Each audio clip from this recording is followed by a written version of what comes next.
السلام علیکم ورحمۃ اللہ وبرکاتہ۔ دیکھیے آج ہم بات کریں گے سورہ ملک کے بارے میں۔ سورہ ملک پڑھنے کے بے شمار فائدے ہیں۔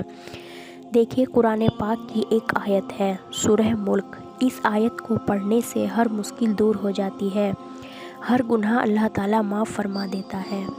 اس کے پڑھنے سے بہت زیادہ ثواب ملتا ہے۔ ابن عباس رضی اللہ عنہ سے روایت ہے کہ صحابہ نے ایک جگہ خیمہ گاڑا، وہاں ایک قبر تھی جس کا ان کو عمل نہ تھا۔ انہوں نے اس قبر میں ایک شخص کو سورہ ملک پڑھتے ہوئے سنا، یہاں تک کہ اس نے پوری سورہ ختم کر ڈالی۔ صحابی نے آ کر حضور صلی اللہ علیہ وسلم سے یہ ماجرا بیان کیا۔ پھر آقا رسول اللہ صلی اللہ علیہ وسلم نے فرمایا کہ یہ وہ سورہ ہے جو قبر کے عذاب سے بچاتی ہے۔ یہ سورہ ہر مشکل سے نجات دینے والی ہے، قیامت میں مجادل کرنے والی ہے، اپنے رب سے پڑھنے والے کے لیے مطالب کرے گی، اس کے پڑھنے والے کو عذاب جہنم سے بچاتی ہے، اس کی وجہ سے اس کا پڑھنے والا عذاب قبر سے نجات پائے گا۔